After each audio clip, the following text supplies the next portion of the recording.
Kaje Sergio Rancher Benemendara Dalajene Jinda, the Genru Jimabas Nebelunum Kainda, Ganjer Nepal Jorger of the Gaveri Bazimba Kaimba, Tedadam Jeterba, the Begurjur to Bezuni Jinidrje, Ladalame Mimji, Wambodan, Jajin Las Suchi Chola Chawa Chabanam, Sangi Sungra of the Shishin Devi Churujurba.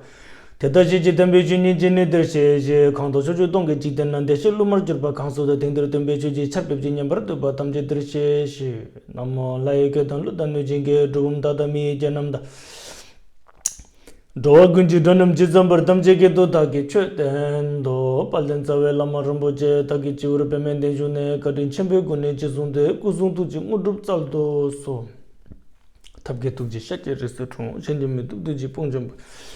Sergilumbu Tabrijibe, Gushaji Jabe, Chabla Chazolo, Chadon Kolo, Jabe, Jabon, Cheno, Gabo, Sambo, Sange, Don Kala, Condu, the Ladder, Timbatumba, Jerezella, Chazalo. Siji Javatam Jiji, Shipumbo Chik, Siji Kunji Paljurbe, Jambe, and La Chazalo.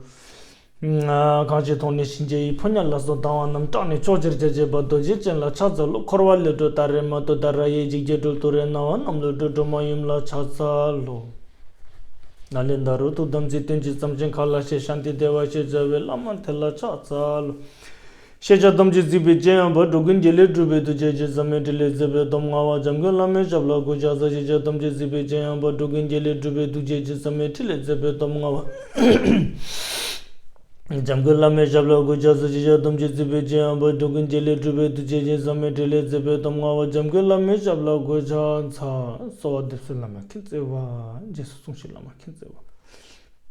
Shinjilov Jilama Kinsewa, Tangman, Go Lama Kinsewa, Childresita Lama Kinsewa, two Jesu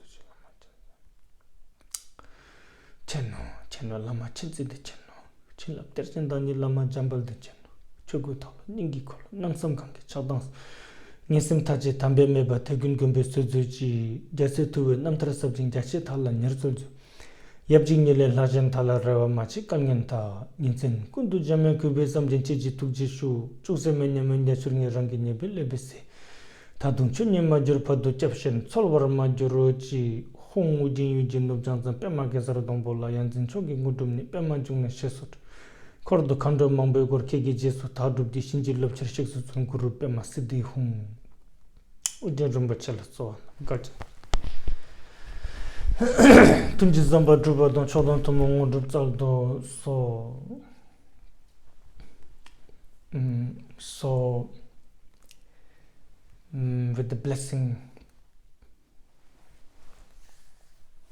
of Shakyamuni Buddha, we will continue history of Buddha Dharma. So in the last session we talked about how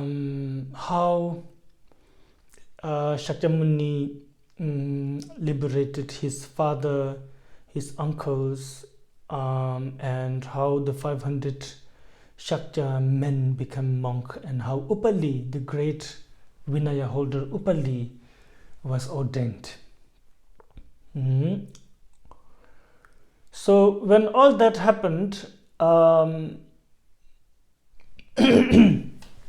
the Shakyans gathered one day, and one thing led to another, and they found themselves talking about their lineage. Where do we come from?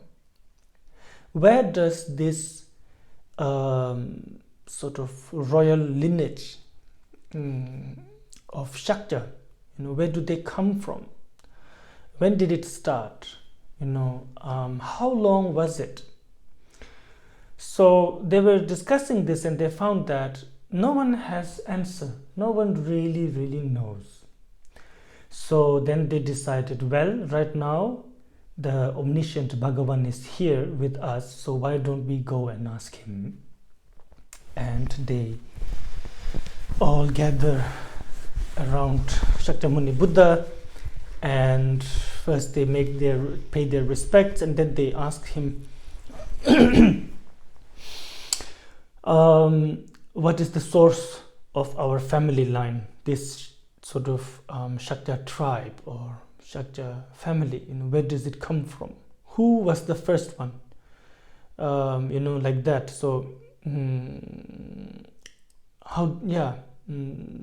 Shakya line have many different names, like Surya Vansh. Surya Vansh means the family of the sun, things like that. How did we get all this? Like, they were also called Gautama, how did we get these names? So please, Bhagavan, teach us these things so we are aware who we are.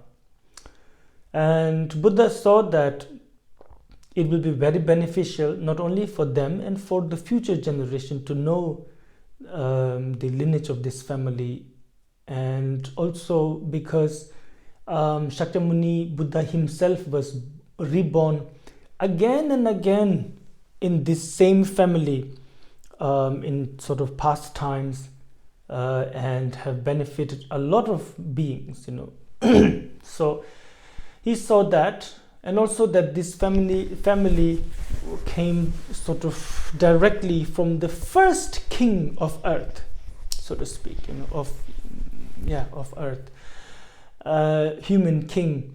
But he also saw that if he tells this, people will criticize him and say that, look at Shakyamuni Buddha, he's praising his own family. He's saying a lot of things about renunciation and so on, but at the end of the day, he's just praising his own family line, and it's all just the same, So he saw that this is what will happen. So he he looked at Moggallanaputra, who was there, and he told Moggallanaputra, why don't you reply them and tell them what they want to know? I have a back pain, so I want to rest.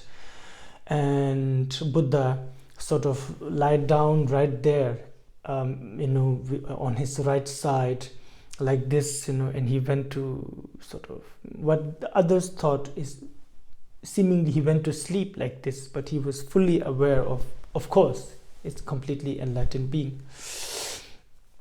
As Buddha was in this type of sort of samadhi, then Moggallanaputra started telling the origin of Shakyamuni's bloodline. How did he start it? And one of the most important reasons why I think Buddha thought that this is such an important thing for people to know is because you have to remember that this is a country where at that time so many majority of people, less than now, but still quite a big number of people follow belief that the world is created by somebody or something, So telling the origin of human kind and telling the origin of his bloodline, which basically started from a very, very sort of early on, this would have a great benefit in showing that this world was not made by anybody, or humans were not created by somebody, that we just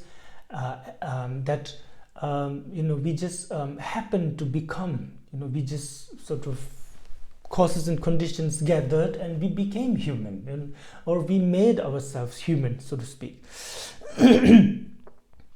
Anyway, so Moggallanaputra starts with that. He says, very, very early on at the beginning of this world, not other world, this world that we live in, he said that at the beginning there were only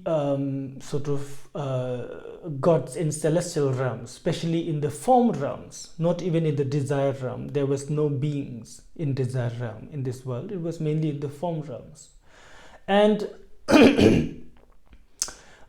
as the gods, they were born in form realms who have samadhi, that means they, how to say it, they have shamatha.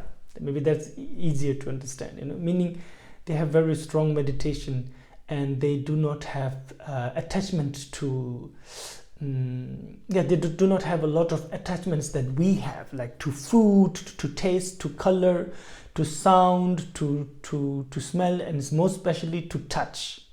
This I think one of our strongest attachment is towards touch, which is kind of like the sexual act, so to speak. So they do not have these things. But as they finished their lifespan as a celestial being, they began to be born on this earth. And their form was quite different than a celestial being, and quite similar to what we now know as human form. But at that time, there was no human beings. Well, they were called the early humans, but they were not really like us. Like we are what human being is, right? But they were very early humans, and they were not like us, meaning they were still very much in control of their mind in terms of meditation, and they had very, very little attachment compared to us, and they did not have sex, meaning there was no male and female. They did not have gender, so to speak, and also Moggallana says, and since they did not depend so much on external phenomena, they also didn't eat food, they also didn't drink, so on. They didn't need any of those to sustain, and since they sustained purely on their meditation, they lived very long. And since they had everyone was born, and wherever they would go, everything will be illuminated. So there was no need of a sun and a moon. They did not have beings at that time did not have the karma to have a sun and a moon. So there was no sun and a moon at that time, even. Because external world is formed out of the karma of internal world, which is the beings, and there was no karma for them to have sun and moon like that. But they were not really celestial gods either. They were not also gods from form realm, but they were born from there on this earth. So they were sort of you can call them early humans, why not?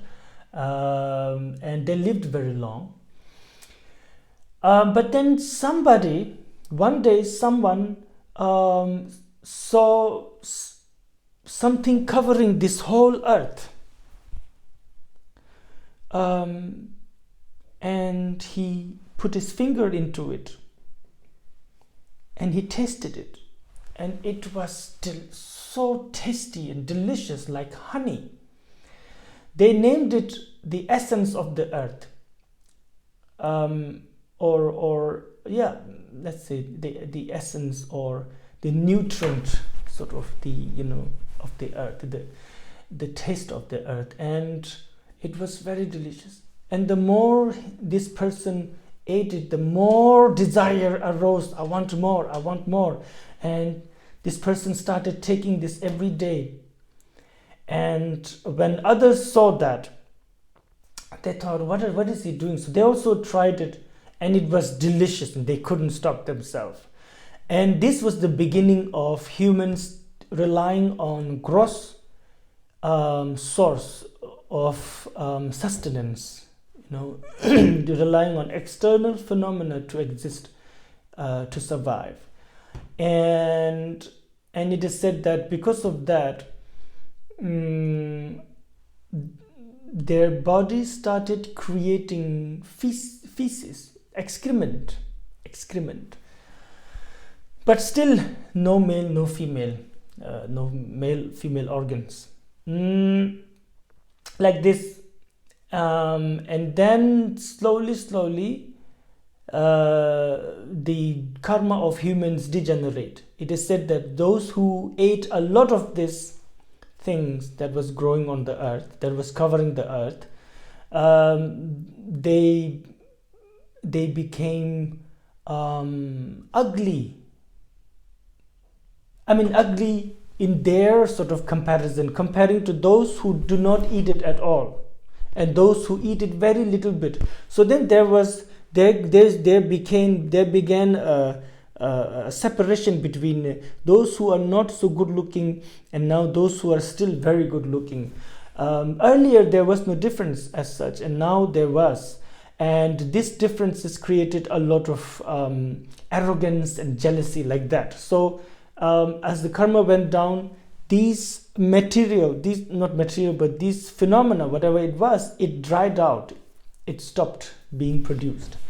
And then something else was also present. So, but something else was present that was also growing from this earth, which they called as Sai Shak. Sai Shak is something like moisture of this earth. So that grew everywhere. And then they started tasting that. Oh, let's see this. And this tasted also very sweet, delicious, and they loved it. And then further and further degeneration now in the human physical and mental form. Maybe I don't need to go so much detail into this, right?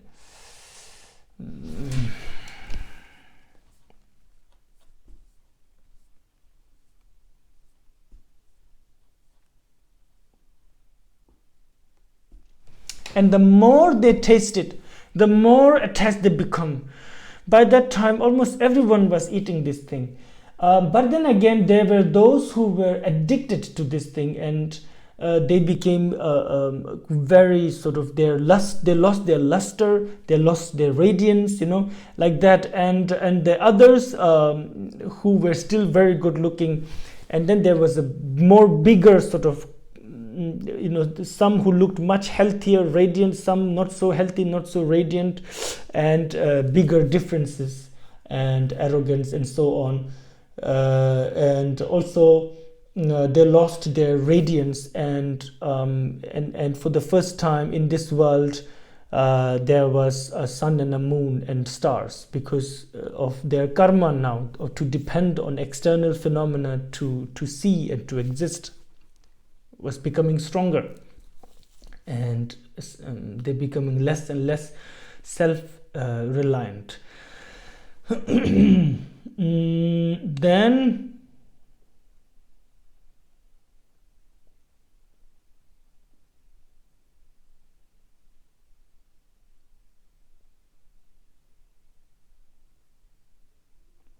actually they lost their radiance when they were eating the first thing, that was the earth's Sai Chu, the essence. Then the second thing, and this also was lost after the karma went down and everybody started eating a lot. And then something else started growing, what they call Nyugu Ichal. They call it Nyugu Ichal. Nyugu Ichal is more like a bush, not really trees, but like vines, that grows around trees. Anyway, so they started eating these things, and they were again wonderful, very nourishing. But by that time now, they wait, where's Nyuguitzal first?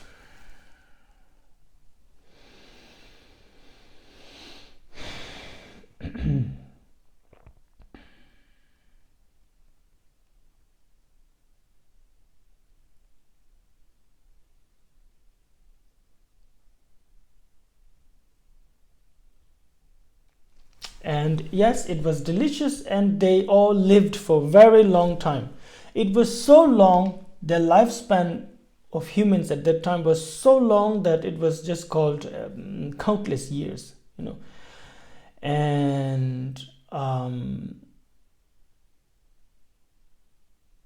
again, those who relied heavily on this food became uglier to compare to those who do not eat it so much. So then again, there was a big differences between them, and this created problems within them. And because of this type of negative karma of pride and arrogance mainly, this food that grew by itself also stopped. And then how to say, they were collectively very sad, but then again they also found that something else is also growing from the earth. And this was, some say it is something similar to what we have. It's maize, maize that grows, corn or maize. Germans call it maize.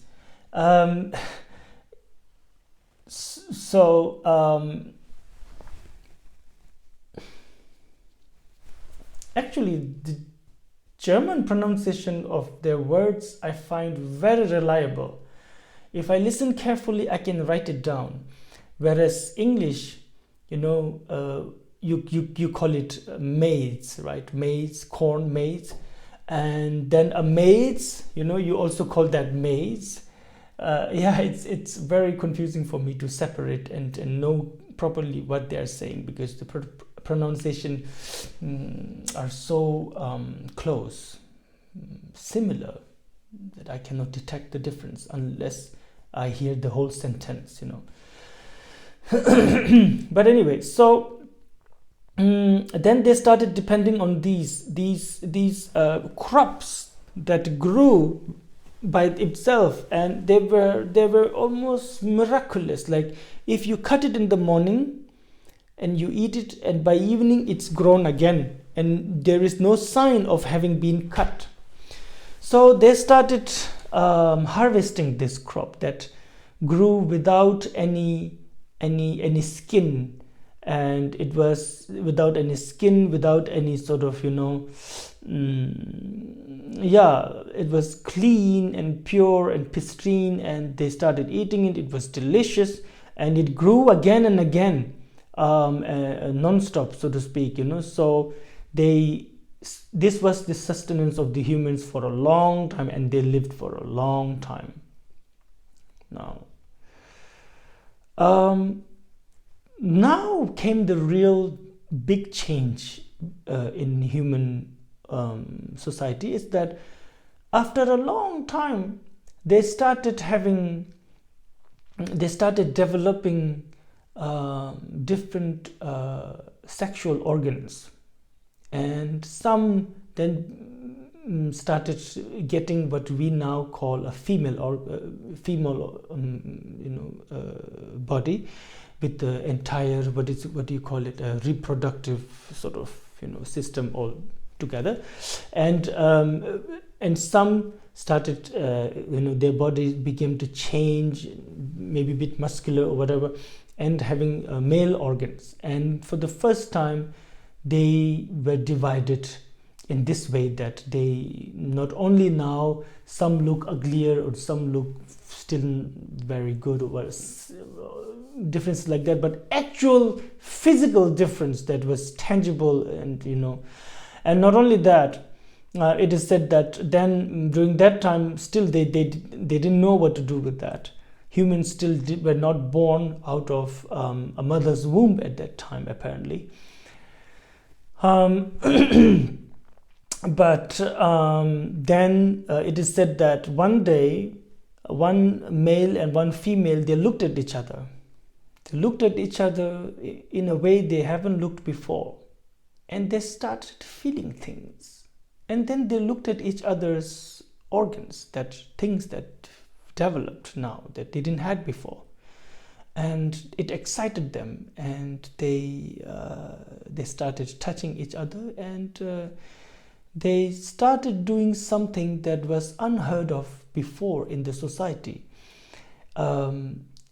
and they started having sex, what we now call sex. They started doing that, and everyone was shocked. It was a shock, and they all threw stones and pebbles and dust on their faces and towards them, saying, how dare you do, that this was the most ugliest thing they have seen. And they felt that these two defiled each other and made it even worse now, that they had found a new way of degeneration, and they were all sort of shocked. And But sadly, many others also followed suit. They also liked, they also were intrigued with what these two did, and they liked it very much, and they couldn't stop. Just like with the foods now, it was this, they couldn't stop.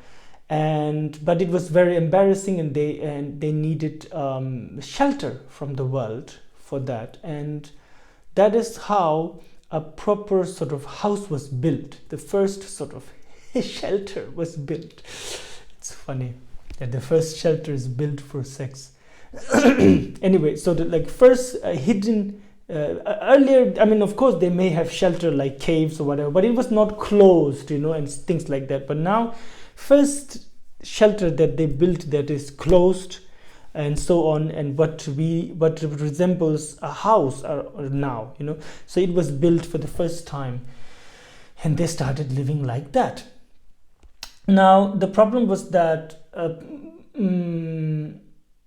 no, actually it was very simple still, the life. Every morning they wake up and they will go out and harvest outside. They will harvest these crops that grow by themselves. In the morning they harvest and they eat it. By evening when they go out to get for dinner, it's already grown again, and they eat it, cut and eat, and then in the morning there's again grown. Then what happened was that one genius had the idea, why do I have to go twice a day when I could, I have to go there in the morning anyway, so why don't I cut enough that will be, but why don't I cut enough that I don't have to go out in the night, in the evening time to get more. So they started doing that some. And and when other people when other people, they were going out in the sort of evening, and then this person said, what are you, where are you going? And they said, we're going to get food. And he started sort of making fun of them and saying, well, you should go, but actually I don't have to go, I already got it from the morning.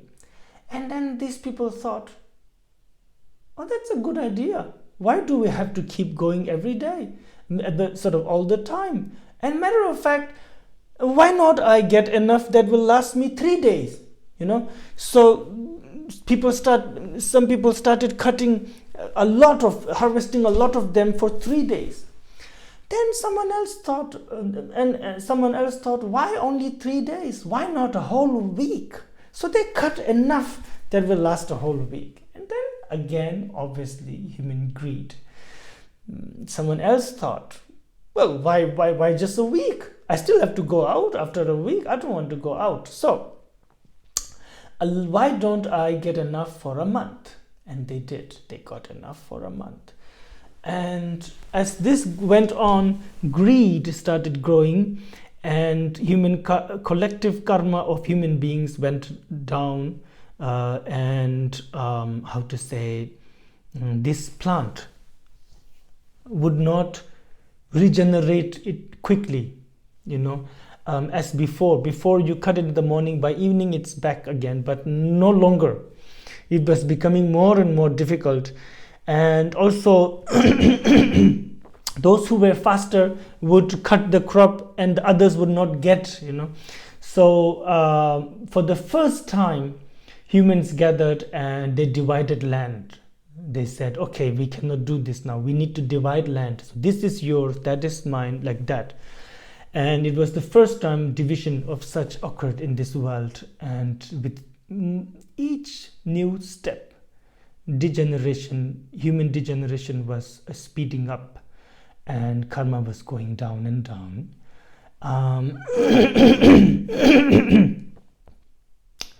Then they find out that some people, they not only finish their own whatever crop that's growing there, but they also go to other people's land and steal. And someone else saw this person stealing once, twice, 3 times, and then he calls a meeting and tells everyone that I have tried to stop this person. He will not listen, and he was taking from others what does not belong to him. So of course, previously there is no such thing like stealing because nobody owned anything. But now there was, because they were owning land, they were owning things. And and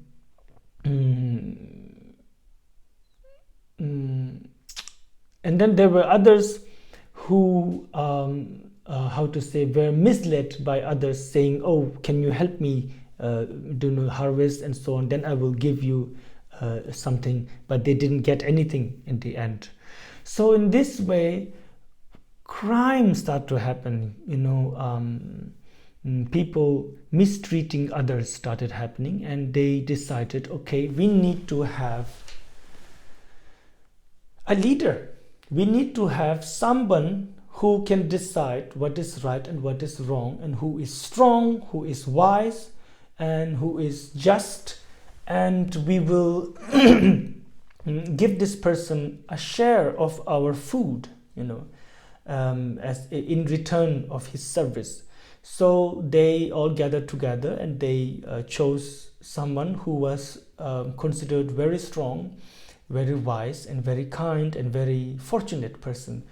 So they chose this person as their leader, as mainly someone who will punish those who need punishment, and who will reward those who deserve reward.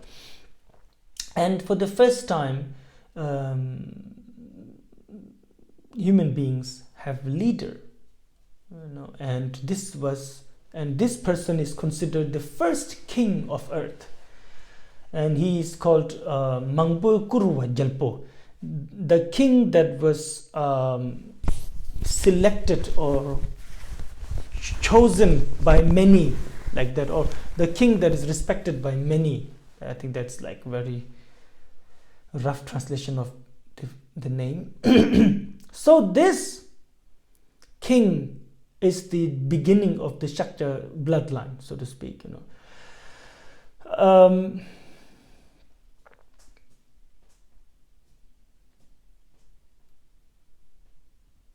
He became king. He was very righteous, he was honest, he was good, and they lived for a very long time. But crime, there were many, those who would steal and so on, and he would punish them, and those who were good and hardworking, he would reward them, like that. And so it happened, first king and his son and his son and his son, until the sixth king that was called, what was he called? Ngalinu. What is your name? Mandhata. And this may be weird to hear, but the way he was born was different. The sixth king.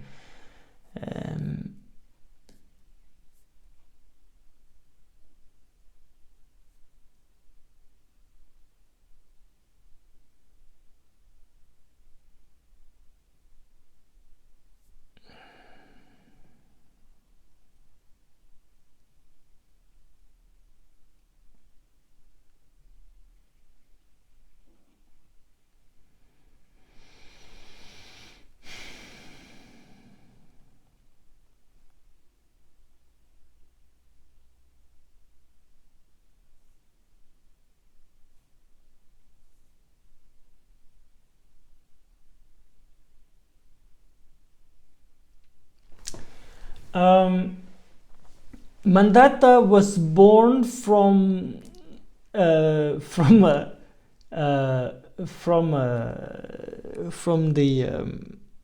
crown of his father's head.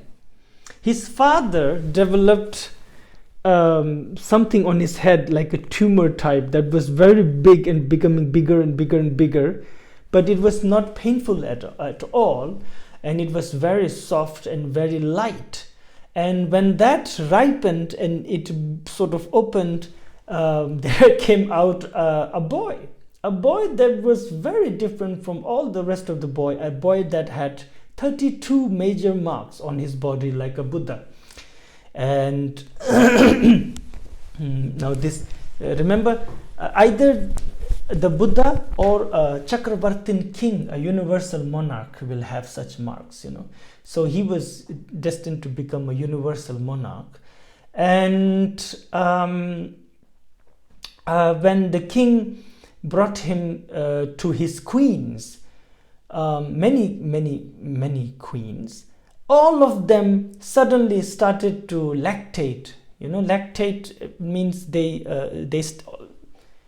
started, their breast started to give milk without any child. They just started giving milk, and it was sort of full of milk that all of them started to trying to bring the child to their breast, saying, please take milk from me, take milk from me. And that became his name, milk from me. Take milk from me is his name. Mandhata, I guess that's the Sanskrit for it. The Tibetan is Ngalinu. The translation of Mandhata is Ngalinu, and I think, that is what it's supposed to mean, that take milk from me. He became the king of the 4 continents of human realms. Not just, so in the Buddhist cosmology, it's not just the earth that has human realms, but there are 3 more earth is considered like a continent, and then there are 3 more.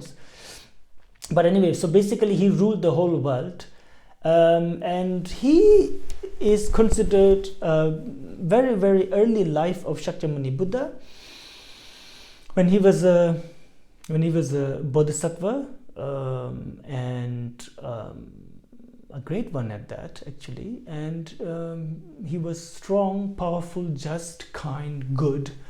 So good that when the gods were having a war with the asuras, and they were almost losing, the gods saw, Indra saw that Mandhata has merit to be victorious. He's so fortunate that he cannot lose any battle, any war. So he invites Mandhata to fight with him, and Mandhata fights and defeats the asuras. And he became so strong and powerful that Indra gives half of his throne to him. And Indra invited him to rule the heaven and earth together. Heaven together. And he's already the king of earth. And it said that at that time he had a very bad thought, sort of evil thought caught his mind. He thought, because he's seated together with the Indra, and he thought, why can't I be the king alone? Why must I share it with Indra? And this pride and this greed brought his sort of downfall.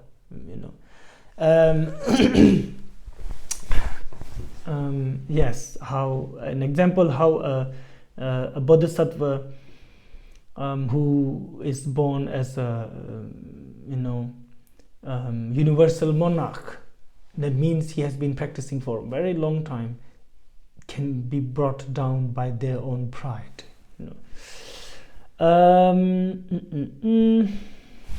Yes. Anyway, so Mandhata, until then, until Mandhata, they lived very long, almost incalculable. So they don't even count the years, how many years each humans would live. But anyway, let's just go through it now faster.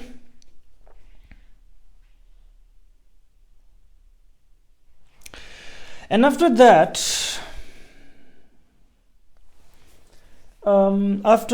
follows many hundred thousands of kings, and they don't all live at the same place. They keep moving all over the earth. Their rule sort of becomes smaller and smaller and smaller. First, they only ruled they ruled all the 4 continents of this earth, according to Buddhist cosmology. There are 4 major continents and 8 minor sort of smaller subcontinents. But anyway, they ruled all of that. And then slowly they lost one, and then they lost the second, and they lost the third, and they even lost the fourth, and they would rule only a part of the earth, and it became smaller and smaller and smaller. And this process took probably many million years, and many hundred thousands of kings passed. In this Abhiniskramana Sutra, a lot of names of kings are mentioned, and throughout time they got different names. The family got different names and so on. But the one I'm interested is the one that was born. His name is the King Titi. King Titi was one of the main patron of Buddha Dibankara. He was a student of Buddha Dibankara, and he was also very important.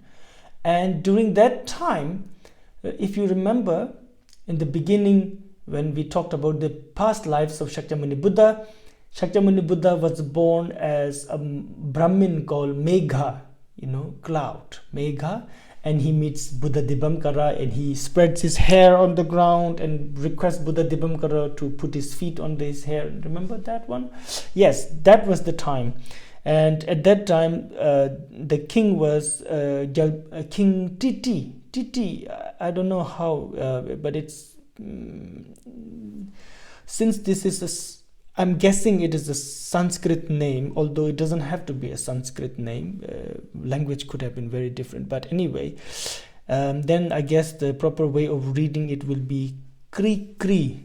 Tibetans,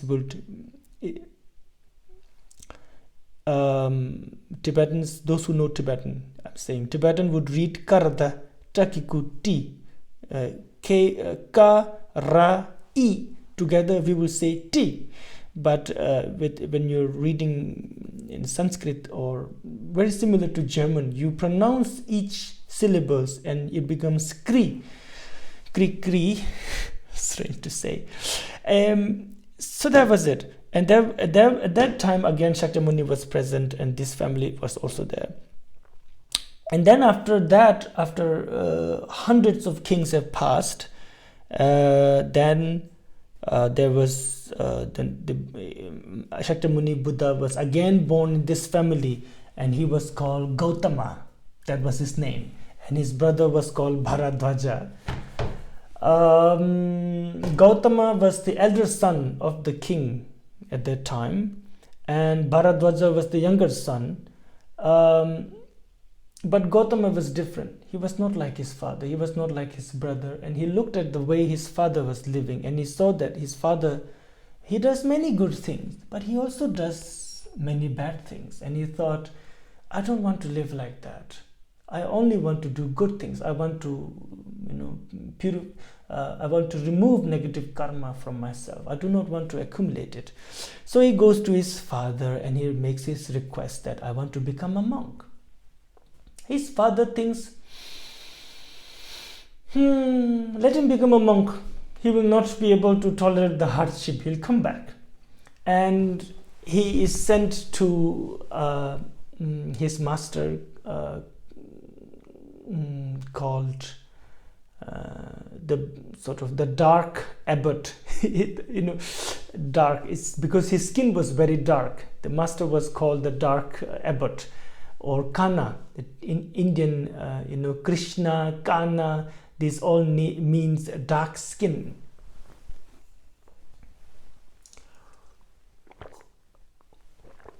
So he could have been called Kana, he could have been called Krishna. I think it could be Kana. So he receives teachings from these masters, and he's a very good student. So the master is also happy, and he practiced very diligently. But the master, he lived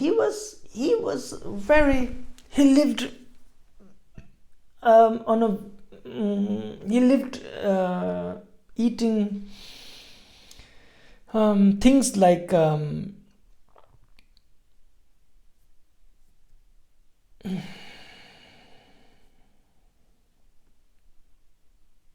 he eats roots of plants and wait, where is it?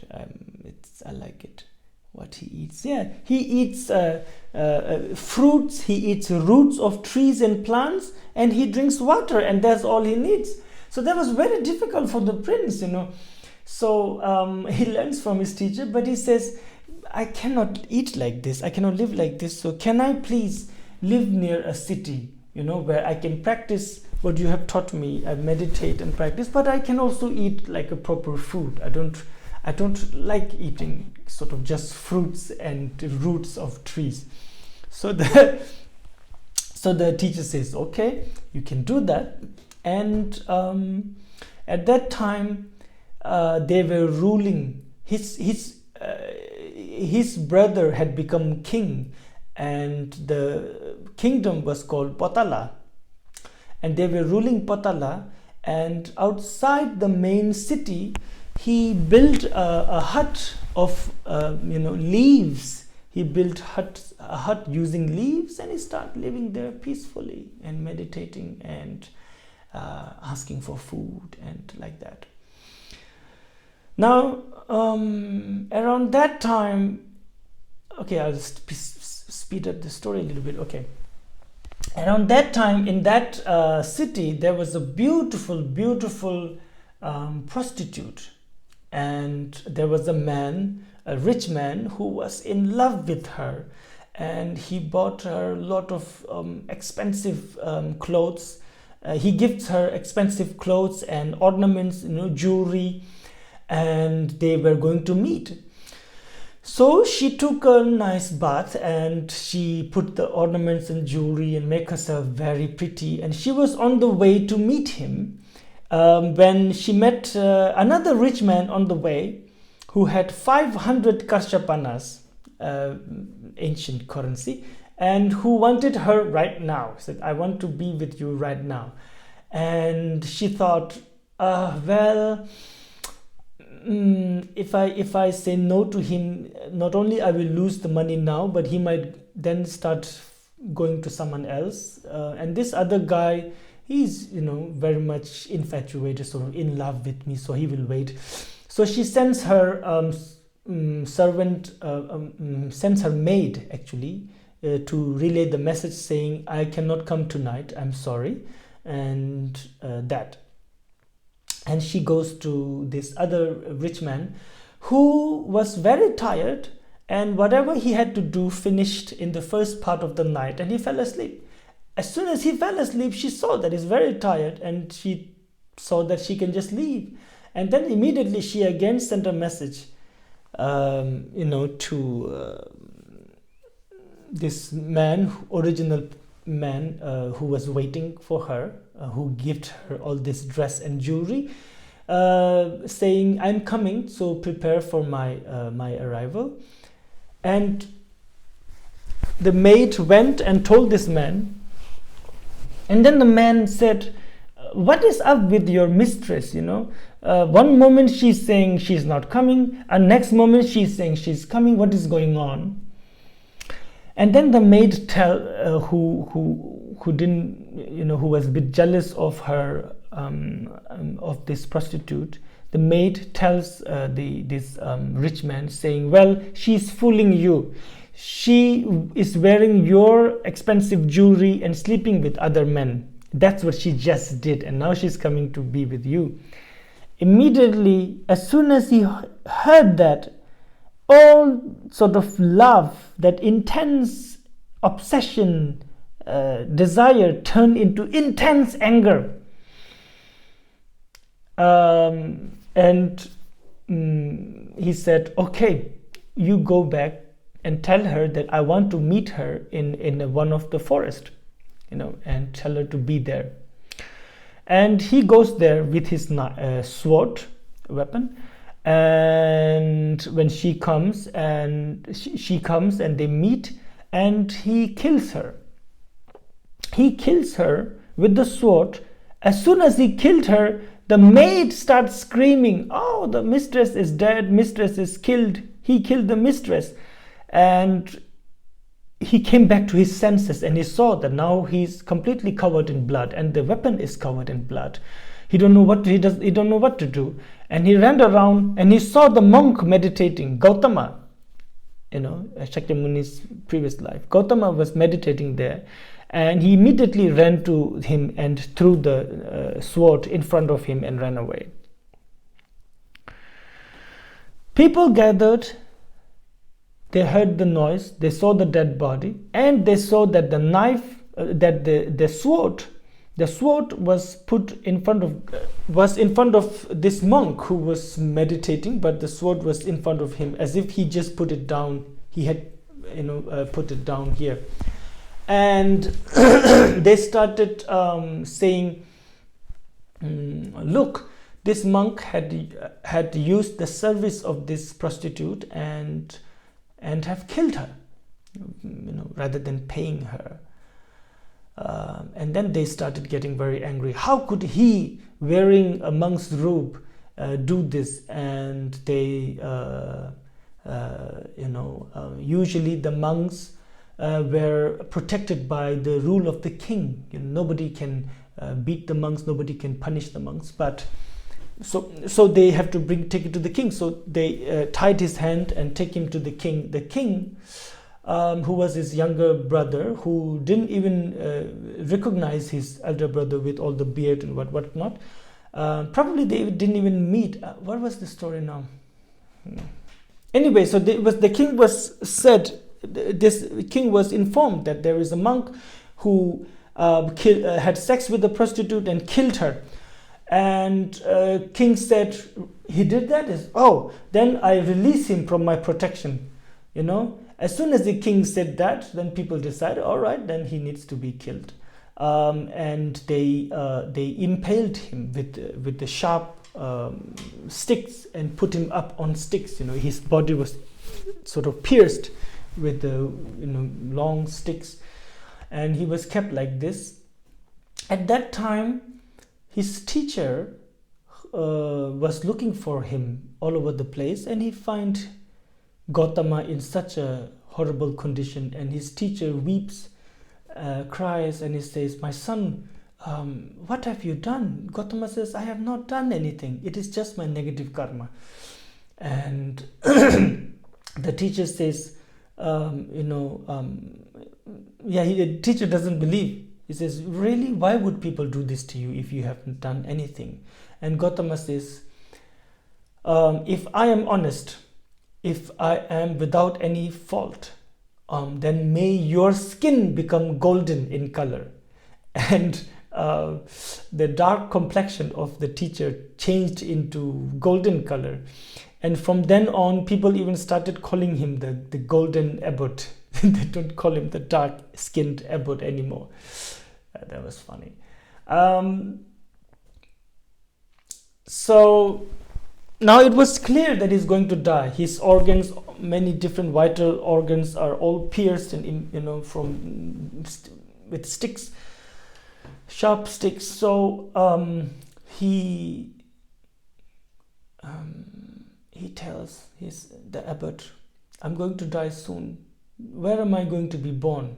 And abbot says, you shouldn't die without a child, without an offspring. Do you have a child? Before you came to me, did you had a relation with anybody, or did you have a wife? Did you have a child? And he said, I became monk at a very young age. I have never touched a woman in my life. And then the abbot says, well, in that case, why don't you remember having had sex with women in your previous lives? Why don't you remember that? And then he says that, he tells him that, and he concentrates, meditates, and he remembers past experience of having had sexual intercourse. And 2 drops of sperm mixed with his blood falls on the ground. This is weird now. It fell on the ground, and they developed into 2 eggs. And the sun shines and it falls on the egg. The egg it became very huge eggs in that very one night.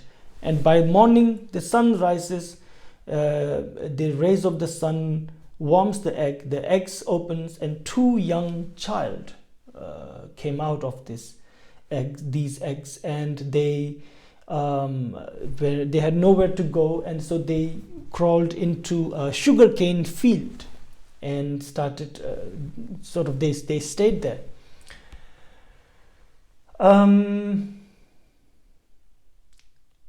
Gautama died. Next day, the abbot came back to see what had happened. Gautama was dead. On the ground was what looked like huge sort of shells of what looked like broken shells of a huge egg. And he looked around and he found the two child in the sugarcane.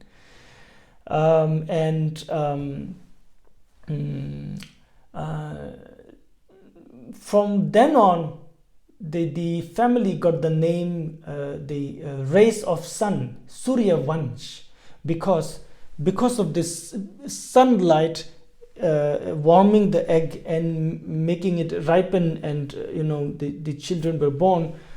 As if they were sort of also children of the sun. They started calling them Surya Vansh.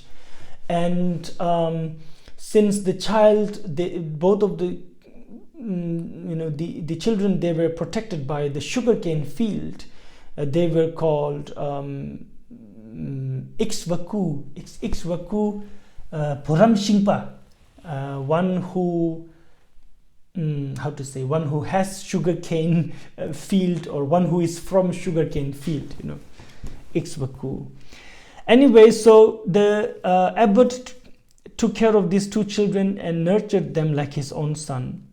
Meanwhile, the younger brother of Gautama, who was the king, died without any son, and the ministers started now looking for Gautama, and they went to the abbot. Says, where is our prince? The abbot said, you killed him. And how? Oh,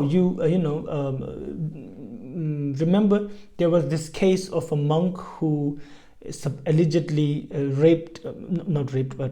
murdered a prostitute. That was him. So then they said, oh, in that case, we don't even need to know about him or anything, because he's a horrible man. That was a horrible thing to do. And then the abbot says, no, that was a mistake on your part. And he explains what happened. So they all regret. So they say, then while he was telling this story, the two young boys who were now growing up and strong, they came in, and they were very different to look at. So the ministers asked the abbot, who are they? And the abbot says, oh yes, these are the only offspring of this family. These are the sons of Gautama, and he tells them how the children were born miraculously. So they took these two children and they became kings. But now the family also was called Gautama. They were also called Surya Vansh, like that. They started getting these names. Yes, and we already talked about how they got the name Shakya, right? And we also talked about how the Shakya city of Kapilavastu and Devadaha, they sort of made, so to speak, right? And all the way to, we also talked about Shuddhodana, how he was born in the Shakya family, and also his brothers, and Shuddhodana had two sons, and his brothers had also one or two sons, all of them. One brother had two sons, Ananda and Devadatta. I didn't know that Devadatta was brother of Ananda. That's a fun brother to have. So yeah, so this was the lineage sort of history of the Shakyas, and in the sutras it is said that hearing about this lineage, thinking about this lineage, talking about this lineage, listening about this lineage brings immense merit, because the great Bhagavan Buddha was born again and again and again in this lineage, and who knows which future Buddhas were also born again and again in this lineage, because it is a very old lineage, and yeah, it it was there from the beginning, so to speak. Oh, that was a very long session. I think I cannot see, but it must be at least an hour. Sonam di tamjisi banyi tomnenya bedanam bamje de jaga naji bolon tu boy zibezolin do ando war sho chanju simjo rumboje maje banam je bada je banya bamme bayan goni gondo pel war sho jambal bewe jidar jambana gundu zombo de ande jinde da kunji jesu dalo jenge wadi da tamje rapto chanju simjo rumboje maje banam je bada je banya bamme bayan goni gondo pel war sho. May I in all my lives carry far the weight of Buddha Dharma, and if I am not capable to do so, may I always be worried about the longevity of Dharma.